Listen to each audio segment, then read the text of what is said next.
come on out to Brown Mountain Bottle Works at 115 East Union Street in Morganton, North Carolina. The place to be for great craft beer. Browse their shelves filled with hundreds of craft beer selections. Relax and enjoy one of their 8 draft taps. Show your love for the store with their logoed t-shirts, hats, and glassware. Want to see what they have in stock 24 hours a day? Check out their website at www.brownmountainbottleworks.com. We'll see you there.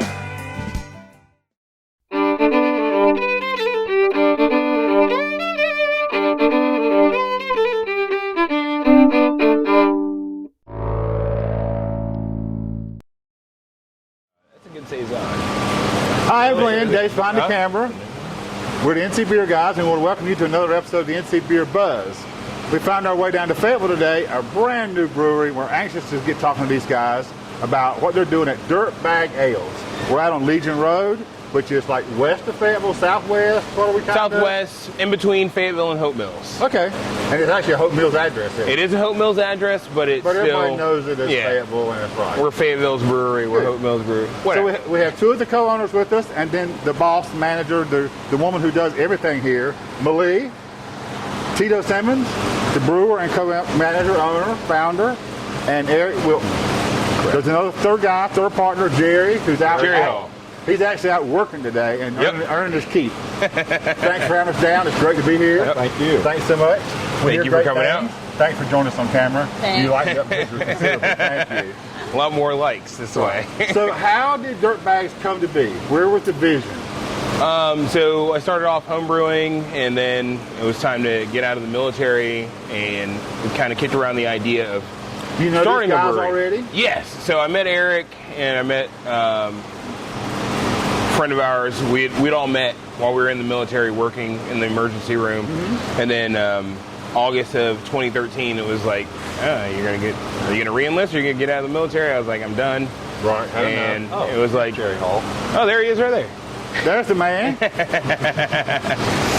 So it was just a thought, why don't we try contract brewing? Because starting a brewery, the capital is very heavy, it's very intensive. So we started contract brewing, and we did that for almost a year. There was about 3 months in there where we were just contract brewing, and then we started getting our financing together so we can open up this establishment. Now, was part of the contract brewing testing the marketplace for the beer too? Yes. And refining the recipes and making sure that what you had in your head could really be received out there? Yes. So, like one of the things is I'd always brewed our Kolsch with yeast Kolsch yeast, and it didn't flocculate as well. And I noticed that initially, like on our first or second batch, like we had some issues with some clarity. So it was a really good learning process for me to be able to produce beer on a production level, and then at the same time realize, I need to tweak these certain things so that I can refine the recipe so that when we actually get our place. So when you were contract brewing, you had some local accounts, I guess, that's where your beer was going out of? Mm-hmm. And you still got local accounts? Yes. Okay. We're as far northwest as, I guess, Greensboro. Yes. Gate City Growlers up there in Greensboro. And then... give a shout out to your accounts. That's always a great thing. Good. And then as far south as Wilmington, there's a bottle shop down there that carries some of our Kolsch. And then around here, there's Blackstone, Max, Wing Company, Latitude, Luigi's. Basically, they call it Capitalism Drive. Yeah. You go on Skybo and you go on McPherson Church, it's like every chain restaurant that you can think of. Good. They're there. And what was the reception to you coming in with a new product, new brand? They didn't know you guys, I guess. They didn't.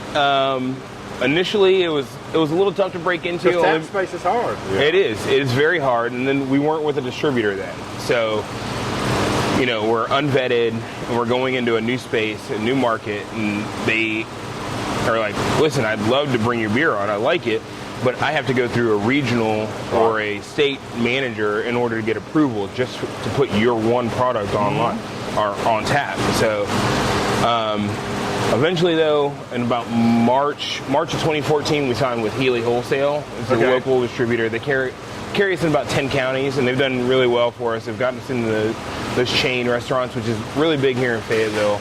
Saves you from some of the direct marketing. You've got another advocate for your beer, your product out there. Exactly. And they've done very well by us. I can't thank them enough, honestly, because I was driving.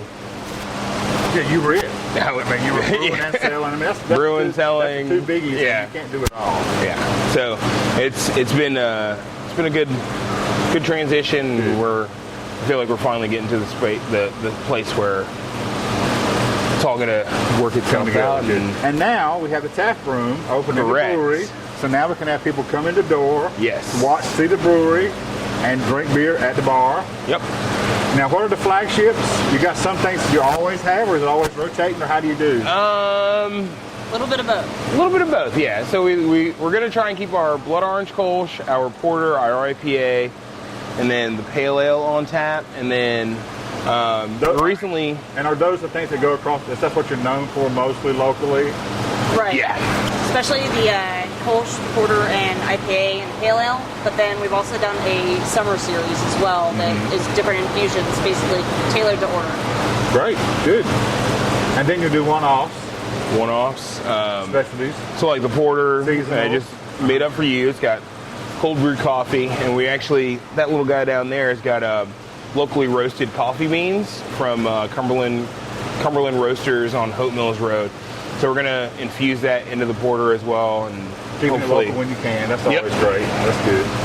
So I mean, craft beer is what you make of it. So sure. it's part of the fun. It's figuring out what you can do to make it different and kind of add your twist to it. That's right. So Eric, you've been in this facility how long now? We have been here since September. Okay. Well, we started building the place up in February of last year, but we started brewing here in September. So not even a year in? Correct. And what is the system? It's a 17-barrel, 3-vessel brew house, okay. and we've got 5 unit tanks. So. And what does that relate to in production? What do you hope to do in the first year? What is it? Past 60 barrels over the past 6 months. We're about 360 barrels this year. Yes. 360 barrels this year so far. Okay. So 720 to about 1,000 barrels. Okay. Depending on the style of beer that we brew, because our Kolsch is finicky. It takes a little bit longer to condition and all that stuff. So we're looking to add bright tanks soon, so that streamlines it. Right, of course. Good. More vessels, quicker brew time. Sure. Yeah. So the first year in, what would you tell the next guys coming behind you to do differently, or has it been what you thought it would be, or what are the challenges and struggles? All right, so everything in here we've actually done ourselves, with the exception of running. Everybody can't do that. True. Skill sets to the table, obviously. Then. I mean, well, we definitely do a lot of networking. Beg a lot of people for help. trade a lot of people beer for work. I mean, that's a huge part of it.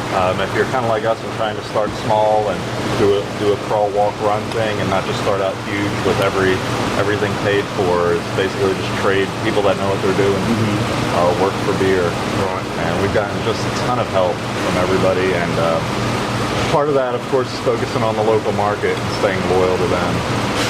And you're outside. You're outside the city limits, but the county's been welcoming and not a hassle particularly. No, they haven't been a hassle. Not at all. Good. So you've been welcomed. Yeah.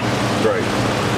Very good. It's been nice. Yeah, we actually, our very first purchaser from, Tito was talking about how we were driving beer around in our cars to deliver kegs to people and just showing up with beer basically and doing like ad hoc demonstrations that a beer company that we had heard of. We still see our first purchaser all the time. He owns Blackstone Smokehouse. Yep. Now he used to run a wing company up in Cameron, but he bought his own place with a couple other guys, Blackstone Smokehouse in Fayetteville, and we still talk to him all the time. We do special stuff together.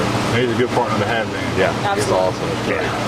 We're actually working on a collaboration beer pairing dinner with him right now with his restaurant and us. Nice.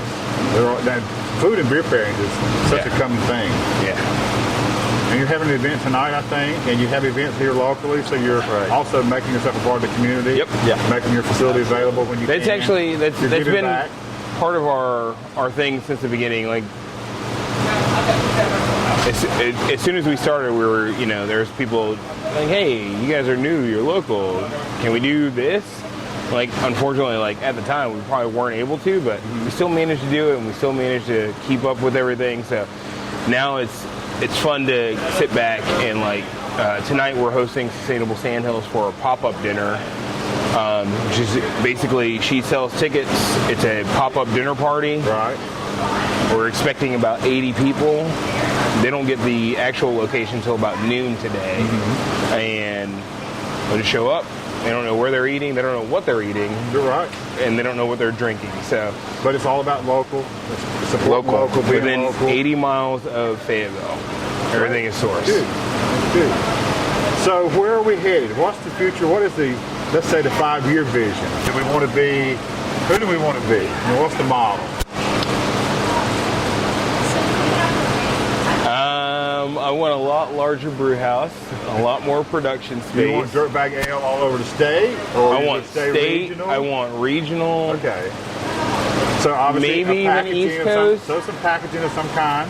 Oh, so we do have a bottling line coming. Okay, all right. It's actually on the way here. Okay. So we do offer packaged products. We did a mobile bottling run of the porter. All right. And we also have a Maheen 6-head filler coming right now so the for 12 products ounce. are not only on draft now. You can find some bottles out there. Yes. Limited run It's bottles. very limited right now. But there are some bottles on the shelf. Yes. Absolutely. So people don't have to find their way here to oatmeal to try the product. Correct. Especially once we get the bottling line here, we're going to be pushing up into Raleigh a lot more, hitting up all their bottle shops because, unfortunately here in Fayetteville, I think we've got Grapes and Hops. There's 2 locations for Grapes and Hops and Bob and Cherries, and then other than that, it's just chain grocery stores. So once we get it here, we'll see. We'll see how everything turns like out. I said, we're crawling, and then we'll walk, and then we'll run, and then we'll see where it takes off. Yeah. Hopefully in a couple of years you guys can come back and you can visit a new facility that's the size of Sierra Nevada. That'd be great. That'd be great. And air conditioning. Yes. That's right. Thanks for having us in. It's been great. We wish you all luck in the world. Absolutely, thank you. It's always great to see new guys taking off and doing some great things in the craft beer world. Awesome. So we'll remind our viewers when you're down in Hope Mills or Fayetteville on Legion Road, find your way out here. Check these guys out. Come to the tap room. See Melissa. She's always here, I see. They say she's always by this bar or close by. She can come pour you a beer. The beer's here. The beer's always here.